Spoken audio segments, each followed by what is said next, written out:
Hello Wargamers, today I'm going to be assembling my new Tau Ghostkeel battlesuit. So of course, this is what the finished product is going to look like. It comes with the following, which you should expect at this point. It comes with this nice updated decal sheet, the new oval base for the Ghostkeel, which is a pretty unique size, kind of odd really. But that's what we're going to be basing the guy on. Of course, flying bases, an instruction booklet, which you'll need, and I rely on heavily.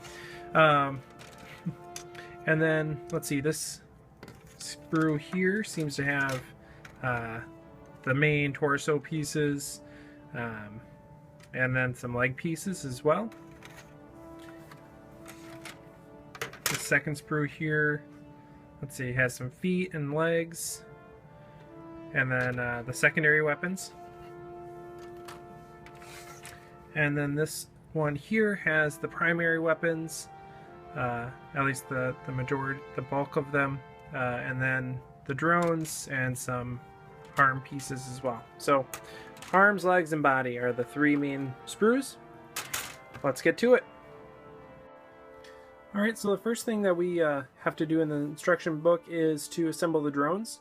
This is kind of nice just because you're getting those bits off the sprue out of the way and not getting in your way for future things. I thought this was going to be extremely straightforward, and it is, but there are a few things that I want to say about the assembly of the drones that I think is kind of interesting. The first thing is that just looking at the sprue, these rectangular pieces in the back are extremely tight on the sprue. There's not a lot of gap to get your knife or your snippers in there, so that's just something kind of interesting that it is so tight on there. It's just a artifact of how efficient they are with their casting process now, as they're really trying to squeeze as many pieces on a sprue as possible. The second is that these bottom pieces, of course, are comprised of two different pieces here. So there's a left side and a right side, and these cylinders that stick out, these cylinders that stick out are a little fragile, so just be careful. And then the last thing is that, unlike previous drones, the connection between the dome here and the actual body down below is not a cylinder, it's a peg. It's a rectangular or square peg that goes in here, so there's no issues with getting this to line up perfectly. So that's one thing that I always get anxious about when I'm assembling a drone, is making sure that this front optic is parallel with whatever is underneath. And here that's not an issue because of the peg, so it makes everything perfectly aligned for you, and that's a really nice thing, a minor touch that they did that really makes a big difference in the final outcome of the model, at least in the ease of assembling it. So that's something that I like. Other than that, doesn't really matter how you assemble the top parts or the bottom parts, so long as you do the bottom and then the top and put them together, you're good. So that's the drones. On to the actual Ghostkeel. The first thing we're going to do with the actual Ghostkeel is start to assemble the cockpit. So this is the first step of that, and it has a unglued hinge right here that basically catches kind of halfway down, as you can see. So when you're cleaning this up, you're really going to want to make sure that the sides of these are perfectly clean. There are some sprue parts that connected right there, so you'll want to clean that up nice. And then, of course, when you assemble this, it is a little bit tricky because you don't want to glue that hinge. So I recommend, and this is basically what I did, is just glue the bottom here and then have a very small amount of glue on top when you're putting the two sides together, and that will keep this from getting anywhere near the glue, but still securing the bits together. So that's the first step. Second part is a little bit trickier. You'll probably want to use some Scotch tape for this.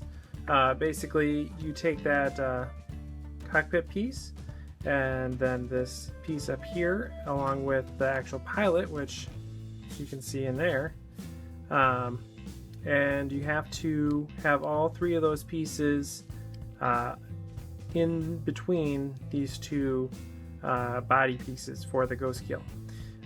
So in order to do that, you'll want to probably just tape them in their right spot to one of the halves and then go ahead and glue them together. It's a lot easier said than done. It took me a few tries. Now some of you guys with a steadier hand or better eye for these things might not have as much trouble with it as I did, but nonetheless it took me a few attempts, and yeah, but I finally got it together. Tape worked out well. This part up here, so it opens up like this, like that. This part up here is a little wobbly if you don't have this scaled part down, but that stabilizes it with the upper piece here to give you a nice solid front part of the Ghostkeel. So like I said, if you don't if you don't have it down all the way and locked in place, it will be floppy like that. So that's that part. Then you can pretty much get about this far without having too much trouble. Basically, you're just attaching the backpack and the arm pegs.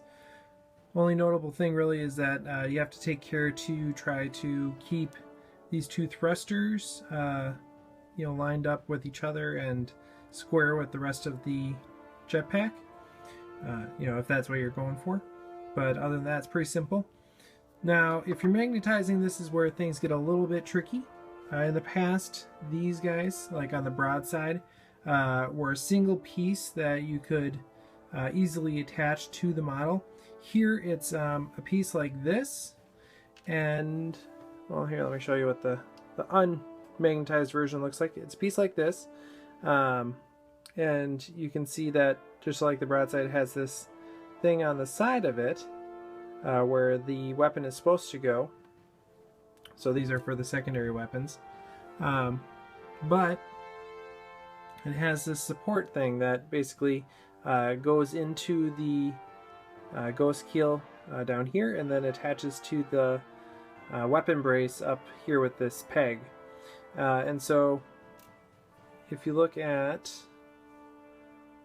let's flip this around here. So that attaches right here into that peg, and so there's not a lot of space to actually drill down to magnetize this piece like I would normally, just because you run into that peg and that can pose some difficulties in assembly. So here what I've done is just try to play it off like the bit has a little wedge in it, and then I just place the magnet on top. I'll go back later and smooth that out with some green stuff so that it looks better, but right now you can just use a shallow magnet to put that there. So that's the first magnetization step, and then of course you magnetize your weapons just as you would normally with the drill bit. And yeah, so we'll put those guys on here and get this all set, and keep going with assembly. Alright, so once we got those base magnets in, we're able to fully assemble the supporting systems, or the support weapons. So here I have the fusion blasters. I can just go right on there. I'll give you another look at the magnet. So I basically just extended the notch that was existing in there all the way out to the outside. Like I said, I'll go back and clean that up a little bit with some green stuff later on, but for now that works. And then you just attach the head, and the torso is pretty much done now. So there's that. Next step is creating the feet guys here. So we got the feet. Now there is a typo in the instructions. It says, let's see there, like 62, 3, and 4 are make 1 foot, and then like 36, 37, 38 make the other foot. It's actually these bits right here on the leg sprue. So it's the parts that look like the feet are the feet. And that actually turns out to be like 41, 42, 44, 45, 43, and 46. So 41 through 46 are the parts that you need, not the ones that are listed in the instruction booklet. But yep, feet. So there's that. The next step is to make the legs. pretty straightforward. The only thing here is that if you're going to pose your Ghostkeel in a unique way, you'll want to make sure that this ball down here is not glued and that you remove the peg that holds it in place. So that's it. Otherwise, go to town. Pretty simple. Next thing we gotta do is create this arm here. Not a lot to say about it other than I'm not completely sure if I did this shoulder pad right. The way it sits, it's kind of unclear if it's supposed to be at a steeper angle or if it's really just supposed to sit on the top here. I think it's supposed to sit on the top here like I have it, because there are some braces underneath there that are a little hard to see now that's later in the day. I have to turn on my light and that causes a little bit of shadow, so sorry about that, guys, but I think this is the way it's supposed to go. So if you're following along at home, I just have it flush on the side there. So that is the left arm, and then the right arm is going to require a little bit of magnetization.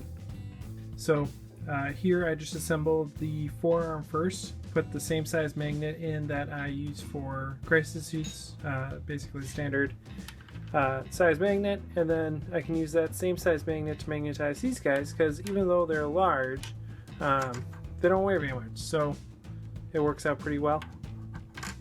Good way to get those to line up, of course, is to magnetize one of them and then put a little bit of paint on there and just press it in. That'll create a little dot on the weapon, and then you can use that dot to drill your hole. So that's magnetizing the arm. Now we're on to more assembly. Alright, and then we just can assemble this part here and put the legs on, and we're ready to put it on the base. Then we just got to go ahead and put it together. Simple as that.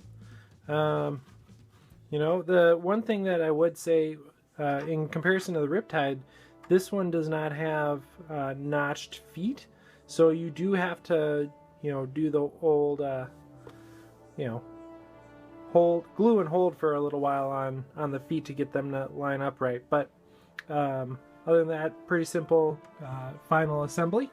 And yeah, I think it looks pretty cool. I got my main guns magnetized, I got my supporting guns magnetized, and my drones. So yeah, that's about it. Really not a difficult magnetization or assembly at all. You know, it's not like with the Riptide that it has a lot of you know, torque on it from this gun. It's not sticking way out or anything like that. It's pretty straightforward. So if you can assemble a crisis suit, and if you can magnetize a crisis suit, you can assemble and magnetize a Ghostkeel. So that's about it. Thanks for watching. Let me know if you have any questions, comments, or concerns in the comments below. And of course, happy wargaming.